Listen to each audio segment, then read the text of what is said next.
you want really good coffee to take on your next adventure, use CS Instant Coffee. You can find out more about them at csinstant.coffee. Think about the fact that if you are in the same place for a while, it might start to lose its ability to wow you because we get used to everything that surrounds us on a regular basis. So just have some novelty, mix it up. This is the Adventure Sports Podcast, where we hear stories of adventure from every corner of the planet. We interview all sorts of folks who are using their sport to explore the world around them and give you the inspiration you need to get out there and have some fun.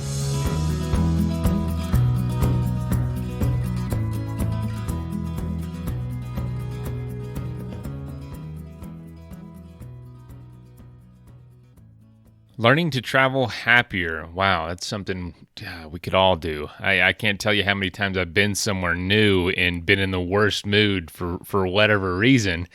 And, you think you're going to be in these beautiful pictures, going to these awesome places, and everything's just going to work out fine. But that's not always how it works. It's just like normal life in a lot of ways. You have to be conscious about, waking up on the right side of the bed, really, and making the experiences happen, because they're not going to just come to you. But this episode originally came out in May of 2017. And if you don't know, I just want to tell all the new listeners, on Mondays we do brand new episodes. And on Thursdays, we do revisited episodes. With our, 500 episode backlog, we started doing revisited once a week. One, because I am a full-time stay-at-home, work-from-home dad, and I simply don't have the time to produce 2 brand new episodes a week. That wasn't the case eight months ago, and that won't be the case in the future. I'll be able to make 2 episodes a week again. But for now, in fact, my son is playing at my feet right now because, I've got a lot to do and I watch him full time. So it's a lot, but I figured, with how many new listeners we're getting, there's such a small chance that you're going to get to listen to the entire backlog. So we wanted to start doing these revisited episodes recently and kind of show you some of the gems, the hidden gems from way back when. So, this was 2.5 years ago, like I said, with Jaime Kurtz, and Curt actually did the interview. But Curt and Travis don't host the show anymore. It's just me. But I love to include some of their older interviews because they are fantastic. So I hope you enjoy this interview. Hope you learn something. And I hope that you have some sort of event, some sort of ability to travel, something planned in the future. Maybe it's, a drive across town or to a different town. Maybe it's around the world. I don't know. But just remember, wherever you are is a foreign place to somebody else. So enjoy the rest of your week and get out there and have some fun.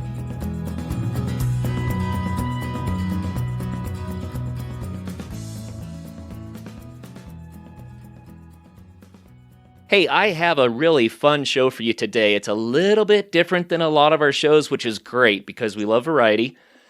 I have Jaime Kurtz on the line here, and Jaime is an associate professor of psychology at James Madison University, and she's written a book about travel, and it's really unique. It really fits the Adventure Sports Podcast theme really well.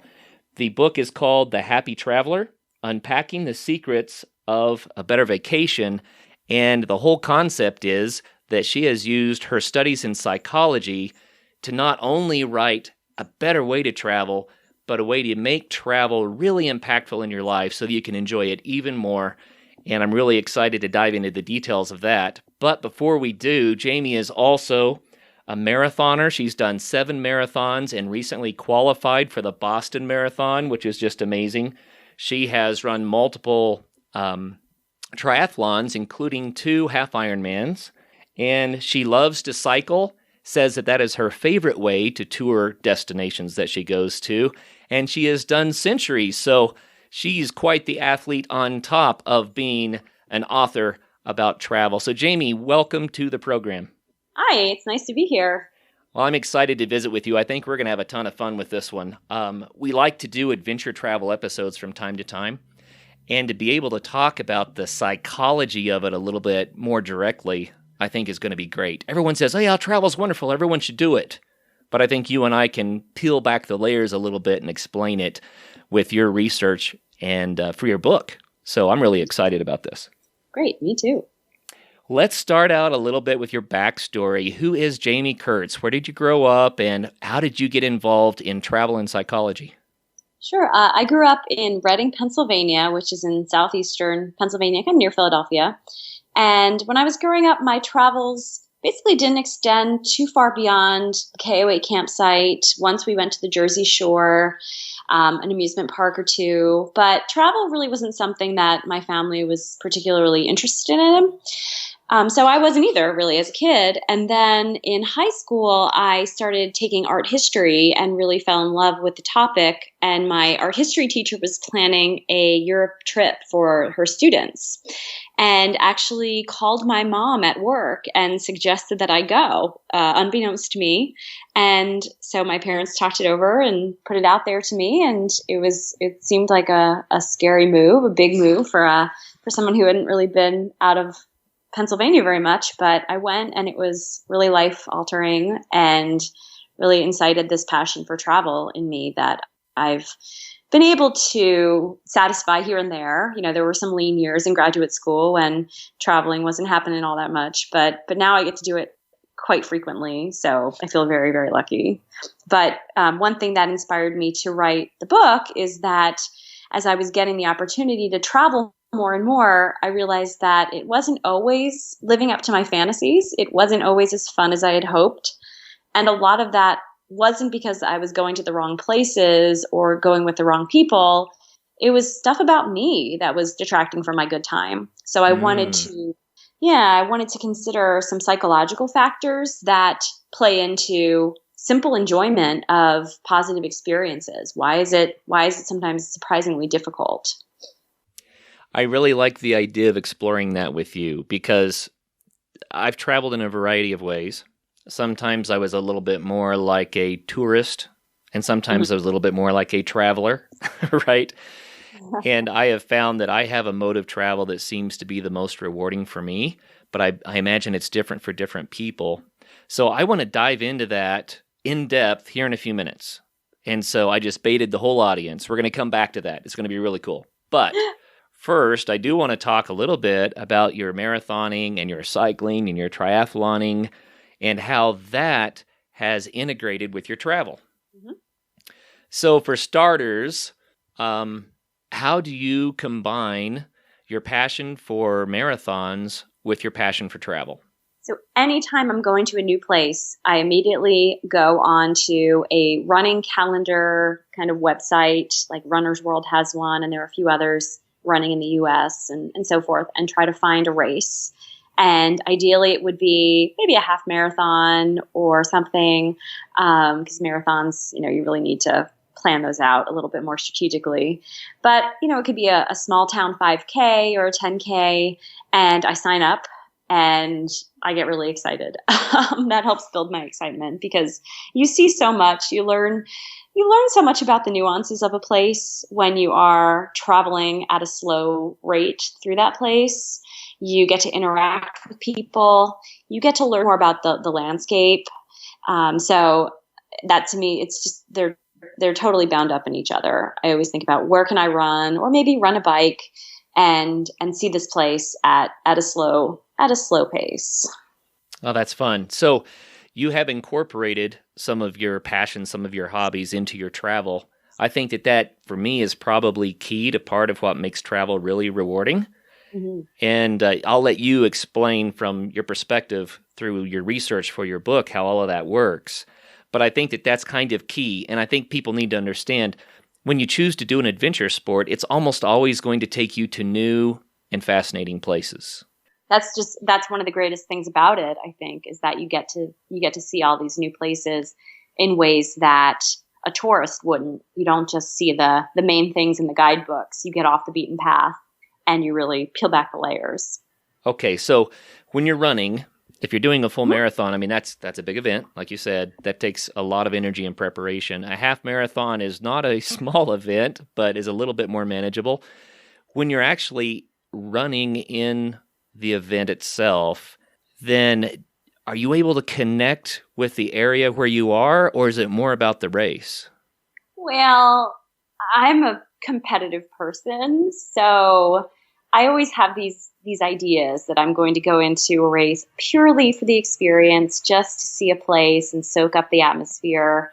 And oftentimes that goal gets kind of trumped by my goal to run a fast time. So they're competing motives. Last year I ran the Stockholm Marathon. I was in Sweden, and I realized that in some ways marathoning isn't always terribly compatible with travel. Like if you're running a marathon, one of the cardinal rules: don't eat new foods. When you're traveling in a new place, what do you want to do? You want to try all these new foods, right? Don't walk too much the day before. Like, but I want to walk around and see everything. So sometimes those goals get kind of pitted against one another, and you have to prioritize. But I would still choose to do the event because it's just so unique and so special to do something like that in a foreign place. Oh yeah, how fun! It's kind of exotic, isn't it? That's exciting. Have you gone to a location where there's not an organized event and said, I'm just going to go run on the beach for a while and see what that's like? Does that change everything when it's not an organized event? Oh, yeah. I think you have to think much more about where you are. You have to pay closer attention. If you're running in a race, you really don't have to think very hard about where you are or where you're going because it's completely mapped out for you, or it certainly should be. But if you're just on your own, you have to take note of things, and you might get lost, and hopefully, not too lost. But that's part of it. And I feel like those experiences stamp your location and kind of create a mental map, stamps that into your brain a little bit more. We rely so heavily on GPS and mapping everything out on our phones, and it's so efficient, but one consequence is that we don't really process where we are or where we're going. So I feel like I have a much more vivid memory of places that I have had to navigate on my own. Right. Yeah. That I get that completely. Now let's shift gears a little bit to cycling, and the reason is because you told me that cycling was probably your favorite way to tour a new place. And so, why do you like cycling more than running in a new area? Well, you can see more. You just cover more ground, but it's still not so fast, like say, as compared to a car, where you don't really process what you're seeing because you're moving too fast. So I think it's kind of like, I have no data on this, but I think it's like the perfect rate of speed for seeing seeing what's around you and having time to actually like look at it. It's easy to stop. It's easy to pull over. And you feel such a sense of accomplishment, such a sense of pride. I think we over rely on, just plopping down in a place and thinking that that's enough. And we need some kind of activity. So cycling is a great way to have several hours of movement. You earn your food, you earn your wine, and then, and you also see stuff on your own volition. So it's pretty cool. I love that.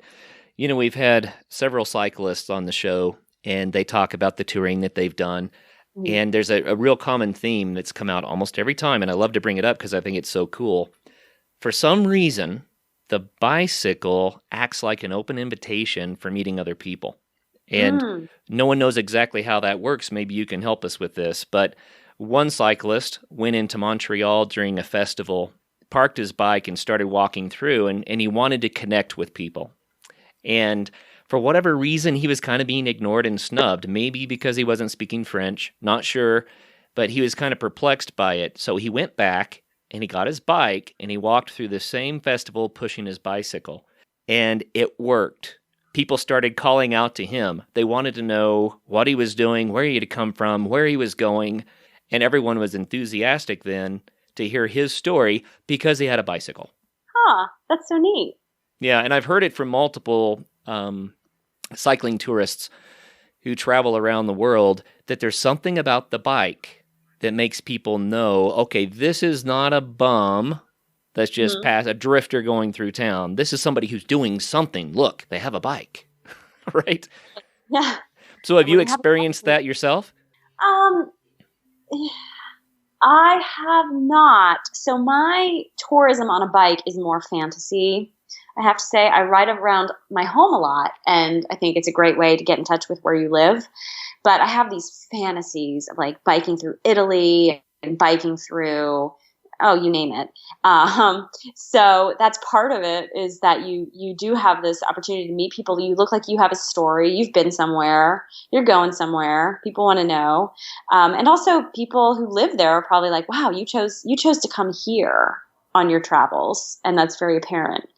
You chose to stop here. And so maybe they want to know why or something like that. But no, I actually haven't really experienced that firsthand. But that's just even more incentive to go do it. Oh, yeah, absolutely. Absolutely. Mm-hmm. Well, Jamie, let's dive into your book. I promised the audience that we would, and I'm really excited about this. The idea that there is a psychology behind travel and making it even more rewarding and enjoyable. So your book, again, is called The Happy Traveler, with a subtitle of Unpacking the Secrets of a Better Vacation. What is the main thrust of this book? So this book is kind of based on this assumption that we can do travel better. And traveling well isn't necessarily easy. We think it is. We think if we just go to that beautiful beach that we see on Pinterest, or we go on a ski vacation or something, we're going to be relaxed. We're going to be connected to our loved ones more. We're going to be happy and joyful. And yet it doesn't always work that way. We sometimes have experiences that, for a variety of really interesting reasons, fail to deliver on those promises. And it's often because of things that we do without knowing it, kind of habits that we bring with us onto our trips, and also just not really having great insight into how to craft these really wonderful times for ourselves. So I set out to kind of unpack what some of these challenges are and how we can overcome them to make better travels. Okay. Well, here's one of my bad habits when it comes to travel. Mm-hmm. So I plan to take a trip, Jamie, and what happens is that when it comes time for the trip, maybe it's the day before and I'm trying to pack and get everything ready to go jump on an airplane or to make whatever connections I need for my travel, I start to get really, really nervous. And it's kind of ridiculous because I love to travel, and as soon as I'm going, everything is fine. But when it comes to stopping my daily routine and doing something completely different, then I kind of have a little apprehension there. And it doesn't take a whole lot away from my travels, but I will say the first half day can actually be kind of frustrating for me. So what would you say about that? Well, I'd be curious to know what's the source of that anxiety. Are you afraid that you forgot something, that you didn't finish a project at work, that you didn't lock the door? Like, is there a specific fear or anxiety? Well, just to be really candid, for me, it has the most to do with getting to the airplane on time. And it's a silly thing because I generally get there an hour in advance and sit around and wait, right? But I have this inbuilt, somehow I've learned over time, that getting somewhere on time to try to make a connection that's going to leave without me, that's a stress inducement for me. But I think also it has a lot to do with just stopping the daily routine and trying to get into the new mode of, okay, now I'm on vacation and I'm traveling. Yeah, I understand that, both of those things. I'm actually a very time-conscious person and maybe a time-anxious person.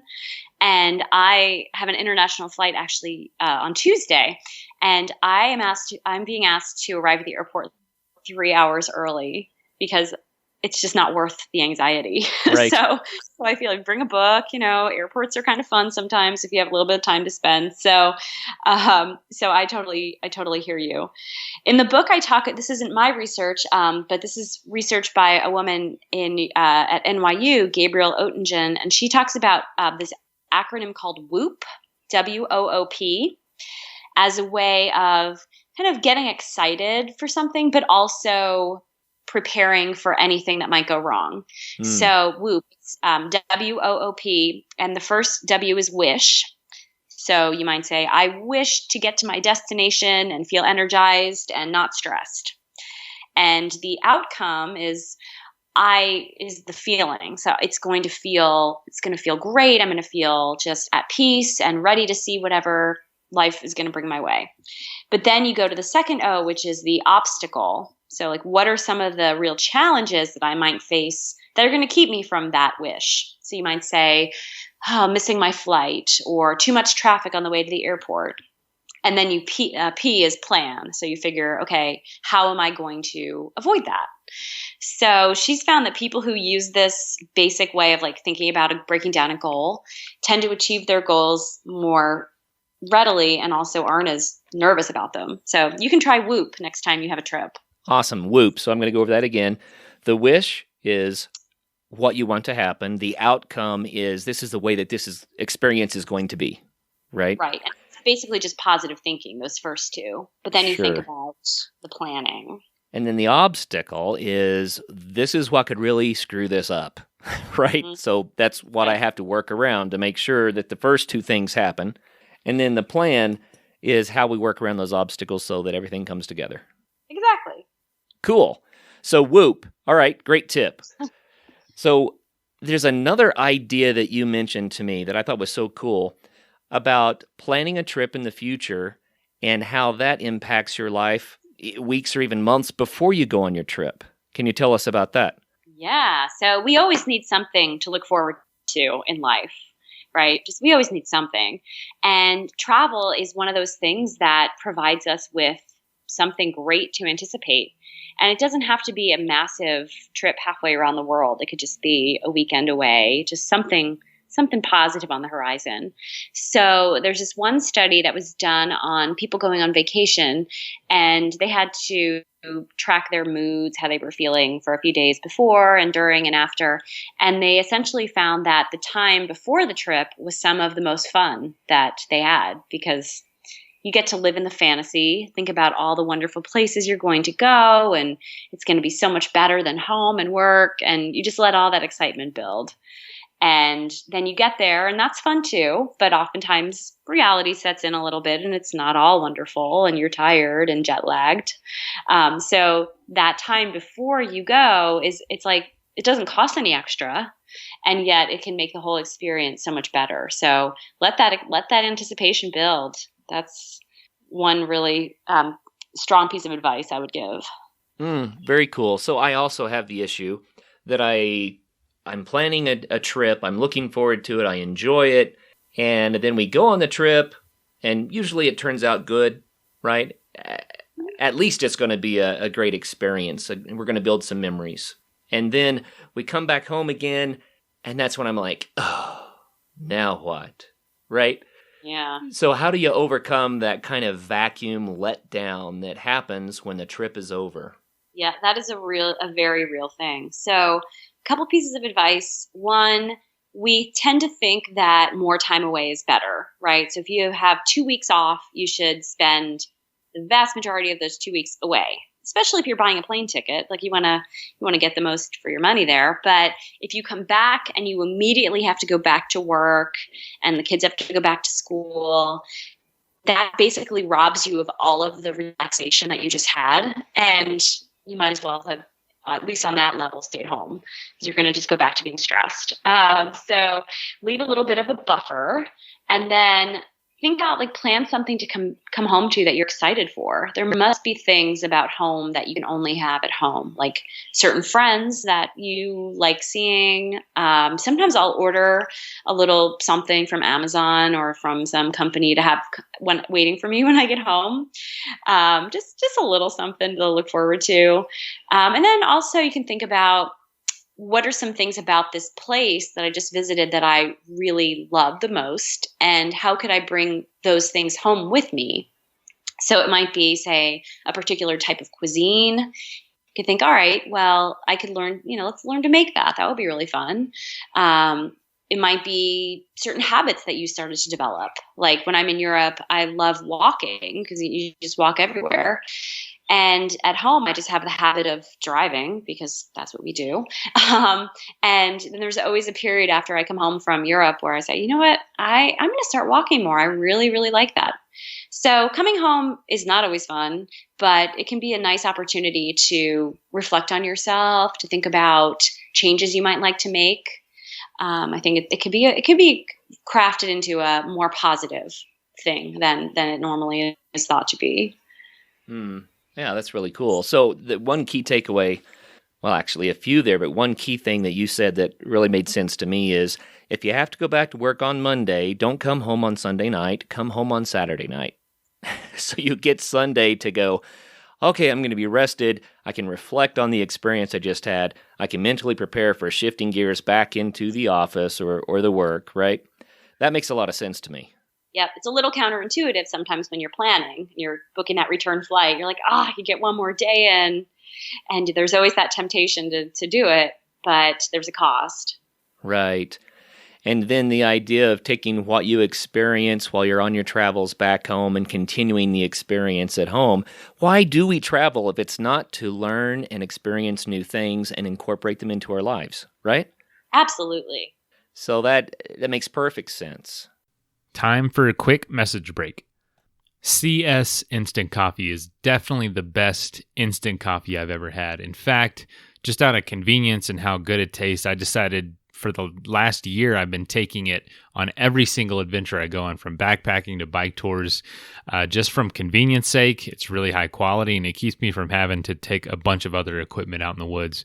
But it's not just for going out on adventures. My wife actually takes some to work every single day with her. She takes a couple packs to refill her coffee mug as a teacher. She doesn't have a ton of time to have to make fresh coffee all the time. So she just needs a little hot water, can pour the coffee in, and she's ready to go for her next class and not waste a lot of time. So if you're crunched for time in your job, I would definitely suggest giving it a shot, because they have been huge supporters of the show for the last year, and I really appreciate everything they've done for us, and it would mean a lot to me to go support them. So if you're interested, go to csinstant.coffee and support those who are supporting the show. It would go a long way. Thank you. All right, let's get back to the episode. How can people better enjoy or get the most out of their travels while they're there? Plan activities. Plan activities. There's this term in the travel industry called the fly and flop, where you fly to a place and you basically flop down on the beach, and that is the entirety of your experience. And nobody can sit on the beach and marvel at it and be happy for 7 days or however long they're at the beach. It's just not really in your nature. We're always looking to the next thing. Our minds wander.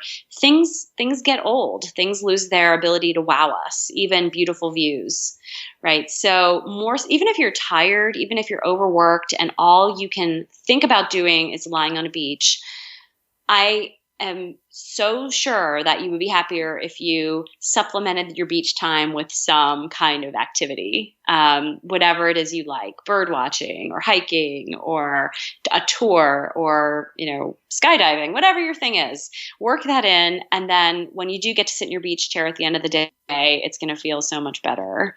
So have some activity and engagement and challenge even, and then have your relaxation time too. I like that. I like that a lot. I have gone on trips where I just go and see the destination, travel around, look at things, say, wow, that was pretty, that was interesting, and then I come home.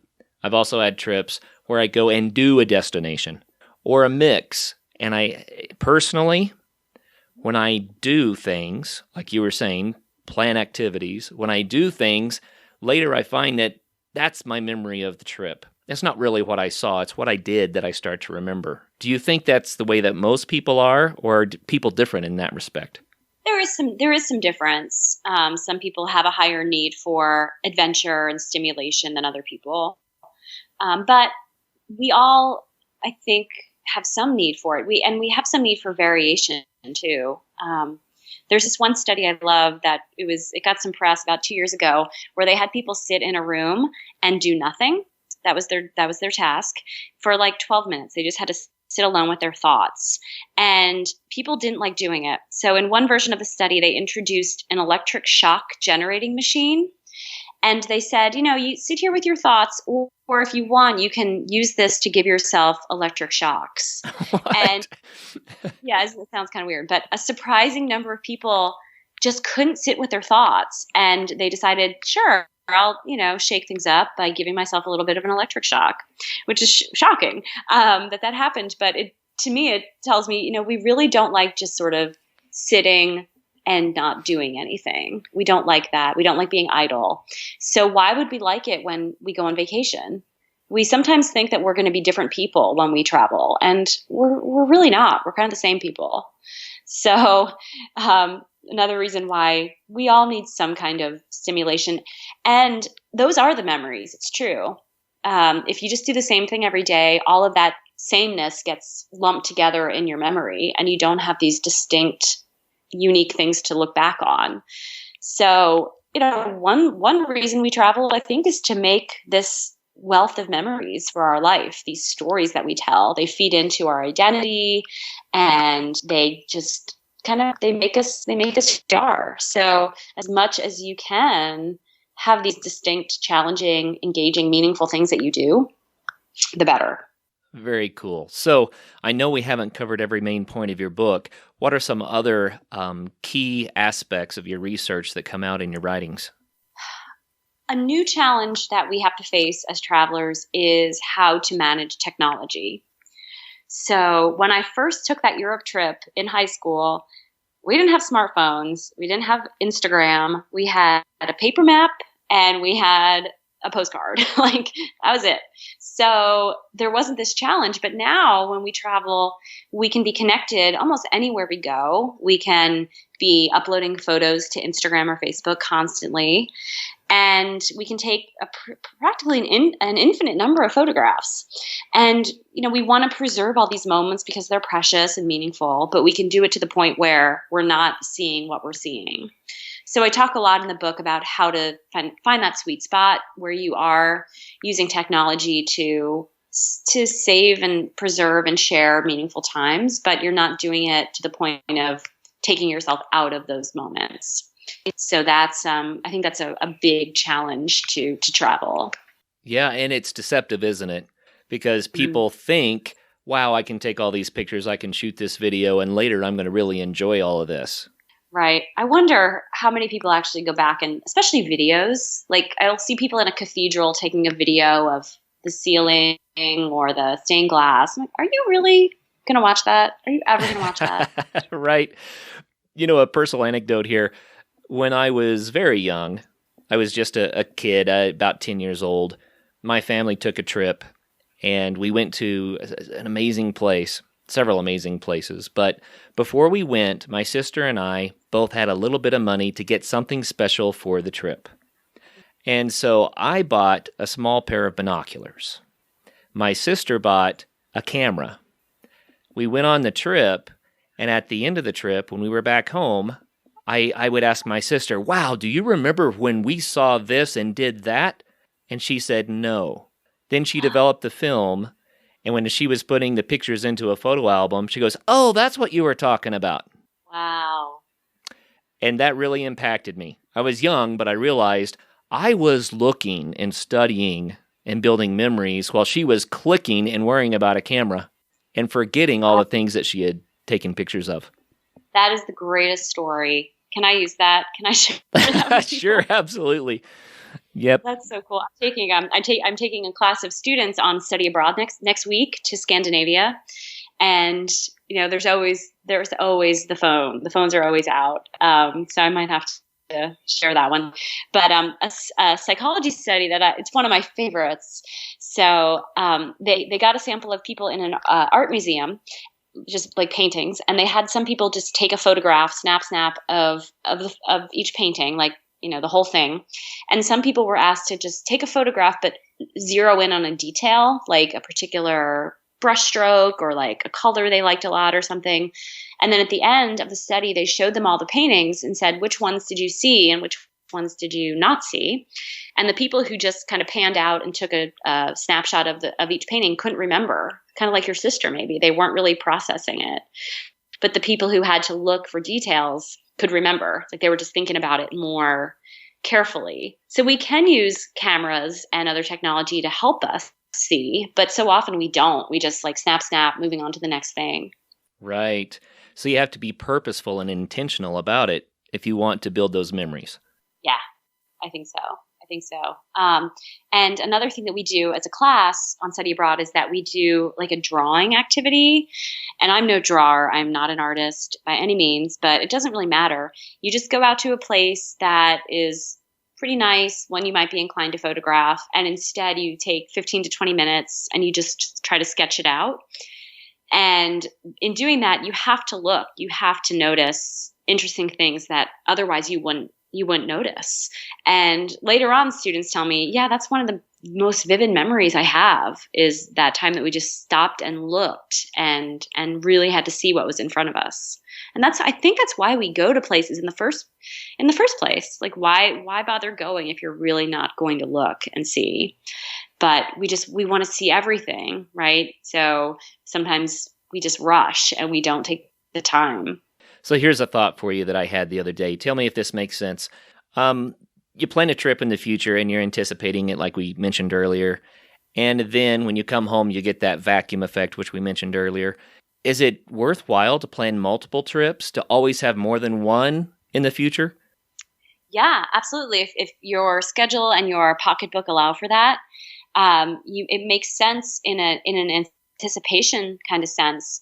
Maybe instead of taking one big blowout trip a year, break it down and spread it out.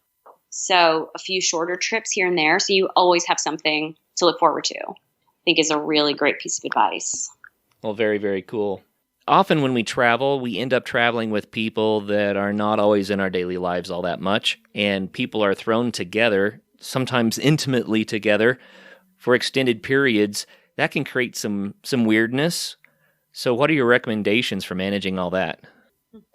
Yeah, first, it's a pretty high pressure situation because you've often invested a lot of time and money into this experience, and you have very clearly defined ideas of what you want to happen and how you want to spend your day. And sometimes the person that you're with or the people you're with have different ideas, right? And that can create a lot of tension. And sometimes it hits us, kind of blindsides us because we weren't really thinking about it. So I think first off, to the extent that you can, like kind of talking about it up front. So what are the expectations? And those might include things like money. What's your attitude towards spending money? So let's say that you have this idea that you love food and you want to go out every night to like a really nice meal and experience the cuisine of a place. And then you travel with someone who is kind of a tightwad and they're like, oh my gosh, no, we're just going to go to the market and we're going to cook groceries at home. Like what? Or somebody hates art museums and loves the outdoors and vice versa. So there's lots of ways that these incompatible goals can come up. And also just the intensity of being with someone 24 hours a day it's not something that we're used to, I think. So that can add pressure. Plus, you're often tired, you're jet lagged. So there are all these stressors that we don't always anticipate. So I think laying out ahead of time, here's what I foresee happening on this trip. These are the things I care about. Sometimes I'll tell somebody, I am kind of an introvert and I'm used to spending a lot of time by myself. So if I might need to do that, and it's nothing that you did, because once you're there and you suddenly want to go off on your own, the person could say, oh gosh, what did I do? So just kind of letting it be known ahead of time can be a simple way to, fend off any kind of conflict. And then, once those things arise on the road, I think those inevitable conflicts, it's tough, but kind of trying to get to the heart of it. What's really going on there? Maybe the person is just really tired, really hungry. Like, could be as simple as that. Just needing a nap, needing a break. Just checking in to kind of figure out what's happening, because these things can snowball and get kind of unnecessarily huge, and they can totally derail your trip and mess up your relationship. So. You gave me a really good idea. My family is planning a trip for later in this month, and we're not all going to want to do the same activities all the time. So if we talk about that in advance and maybe plan to have separate time where one part of the family goes to do one thing while another part of the family goes to do another thing, then that gives us time away from each other a little bit, right? And distance makes the heart grow fonder, right? And then when you come back together, you're excited to share what you experienced, which helps also to pay better attention to your travels. I think that would be fantastic. That sounds perfect, doesn't it? Very, very cool. So I like the idea that if you're traveling with someone, before you go, plan that you're going to have time apart. Mm-hmm. That just makes sense. I think that's really important. Very, very cool. And that's where running comes in too, because most people I travel with don't like running. So that's my out. Ah. I'm going to get up in the mornings and run because that's just what I do. And then I come back and, then it's nice to be together again. But yeah, that's really cool. So if people can incorporate their personal interests a little bit more into the trip, and even if that means that they spend time separated a little bit, it can actually make it better for everybody. I love that idea. And for me, my wife, my daughter, even my sons, they like to shop. I don't like to shop. It's just not my thing. And so I'm like, yeah, go shopping. I'm going to go over here and do something else while you do that. Maybe I'll take a walk on the beach. I don't know. Perfect. We're kind of assuming here that people are affording to go to a destination. Most of what we've talked about is, you go on a trip, you get on a plane, right? What if the budget's tight and people can't afford that destination trip? Then what advice do you have for them? Well, it turned out that one of my favorite chapters to write in this book was a chapter about staycations, which is a word that came about during the recession of a few years back, where people suddenly found themselves without the budget to travel. And so they had this idea that maybe we can craft some of the elements of a vacation at home. And I love that idea. And I think it's so fascinating on so many levels, because really a lot of the things that we want when we travel, we can have at home if we just have the motivation and the mentality to kind of create that. I live in a vacation spot, and it sounds like you do too. Sure. A place that people actually visit. Of any place else in the world they could go, they come to where we live, and it's our home. So do we live like we're on perpetual vacation? No, we don't, because we get used to it, and it's just where we live and work. But is there a way to see it like they see it? I think that's so fun to think about. And how do we do that? So some tips. I mean, simply having somebody visit you from out of town, I think that's a wonderful gift, because you sort of see it through their eyes, and it gives you that perspective. Just shaking things up. There's a guy, Alistair Humphreys, he writes about micro adventures, these little moments of adventure we can have at home on a weeknight or on a weekend, like camp in your backyard, or go hike a trail you've never hiked, go swim in a lake, go somewhere new, drive down a new road. There are all these different ways to see home from a different perspective. So I think that's a really fun idea to play with. Yeah, I love that. My family and I have done this staycation. I think it was a spring break. And we just said, okay, we're not going anywhere this spring break, but what we're doing is we're planning an event each day that we're going to do as a family that would be like what we might do if we went somewhere on vacation. And it really built our appreciation of where we live, right? Right. And the kids loved it. They've asked to do it again, of course. It's like, hey, we need to do another one of those staycations. That was awesome. Oh, cool. So I love that. It's funny, when I talk to people about travel and what they want out of their travels, it's often just things like, oh, I just want to read a novel, or sleep in and like look at beautiful scenery. And it's like, well, we can do that at home. Like, we really can read a novel and go look at something pretty and rest at home. So I think it's fascinating, this mentality that some of these mindsets that we want so badly, these inner states that we want, we feel like we have to go somewhere to get those. I wonder why we think that. I think it's just so interesting. Yeah, that is interesting. I guess I think probably the key for the staycation concept is that you somehow have to have a mental divider that says, okay, I am on vacation now, even though I'm sleeping in my own bed. Right. And you have to Yeah. set up some sort of a rule that says, I'm not going to do X, Y, Z, because then I'm not on vacation, right? Exactly. It's such a wonderful time to clean out that closet or Right. plant a garden or something that, you can't help but see because you're at home. So having the mindset of I am on vacation is much harder to have. But if we could do that, that would just be such a wonderful thing. Oh, yeah. I think sometimes, this is kind of funny, but I think one of the main reasons for going on a vacation is to get away from our stuff. Yeah. And maybe that speaks to attitude a little bit too. We need the distraction, get away from all the junk, and by having less with us, it allows us to kind of reach out more and experience what's around us. What are other things that can help us when we travel to have a better experience overall? Maybe attitudinally or with your perspective, your expectations. What should we do there?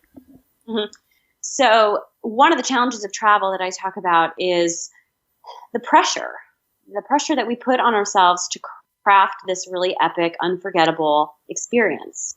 So there's some research out there that finds that basically the harder you try to be happy and enjoy yourself, the less likely you are to actually be happy because it's just pressure, right? So that's another reason why I was saying we need activities when we travel. We need things that absorb us because otherwise we could just be lying there on the beach thinking, is this the best view I could be experiencing right now? Should I move into the shade? Would this be more fun if I had a cocktail? All of these questions about, is this the best I could be doing? So finding ways to calm that pressure that we put on ourselves, I think that's one of the biggest challenges I personally face when I travel. You only get so many meals to eat. You only get so many hikes to do. You want to feel like you're getting the best. But when you ask yourself, is this the best? How can that be fun? So learning to quiet that inner voice. And I think that having the activities, something to engage yourself, something to challenge yourself will help you not focus on, am I having fun? You're in the experience. You're not worried about it. Another thing is cultivating that gratitude. I like how you said, what's the best thing that happened today? Kind of tuning your eye toward what's really unique and wonderful about this day instead of, what could be better? Well, believe it or not, we're about out of time. We've pretty much taken up the time that we have to talk about travel. What kind of summary would you give us? Maybe just to recap some of the bullet points, the key things to make travel more rewarding. Sure. So think about, what are you going to do in the place that you're going? And don't assume that just plopping down on a beautiful beach is enough to have all these wonderful feelings that you're craving. Think about the fact that if you are in the same place for a while, it might start to lose its ability to wow you because we get used to everything that surrounds us on a regular basis. So just have some novelty, mix it up. Let yourself get excited. Let that anticipation build. And you can do that by having a guidebook or reading a novel that's set in the location or talking about it with your friends. Like, what are you excited about? What are you excited about? And get the backstory. Get the backstory on the place so it has more meaning. It's contextualized for you. And then, manage that relationship with technology. Don't think about how many pictures you're taking and how connected you are. And it's such a habit that we don't always really reflect on that. But think about, is this helping my experience at all? Why don't I try scaling back a little bit and see what that feels like? Well, great ideas. I just love it. So, Jaime, again, if people would like to get your book, how can they do that? What is the name of the book? How can they find it? That sort of thing. Sure. It's called The Happy Traveler, Unpacking the Secrets of Better Vacations. And it's actually available now on Amazon. Over the last couple days, I've gotten pictures of my friends holding it. So they're getting it in the mail. It's very exciting. So yeah, it's a neat feeling. So you can order it on Amazon or anywhere you buy books right now. So okay. Are there other ways that people can get in touch with you if they have questions or want to learn more? Certainly. They can connect with me on Twitter. My name is Jaime Kurtz 1. That's JAIME like the Bionic Woman spelled it, because that's my namesake. Anyway, kind of awesome. And so Jaime Kurtz 1. And I also have a blog on Psychology Today called Happy Trails.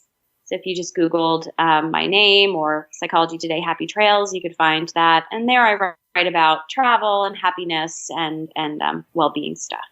Awesome. Well, Jaime, thank you so much for your time today and for these travel tips, especially because my family has a trip coming up this month. It's perfect timing, and I'm going to put some of these strategies to work for a better trip. So thank you for that. Great. Well, thank you for having me. This was really fun. Oh, you bet. It's our pleasure. And for all of the listeners out there, write down what Jaime said, press that rewind button and get those bullet points because it can make your travels more enjoyable. Thank you for listening today. And remember, until the next show, make sure that you too get out there and have some fun. First of all, thank you so much for listening. It means the world to us that you choose to listen to the show. If you'd like to help us further, you can leave a review on iTunes, share us with your friends, your family. It goes a long way to grow in the show. You can also support us financially through patreon.com/adventuresportspodcast. Link is in the show notes. And also, if you have an idea of who could be a good guest for the show, we're always looking for people to tell their story about the outdoors or adventure. So if you know someone, please reach out. Email us at info@adventuresportspodcast.com. And until then, get out there and have some fun.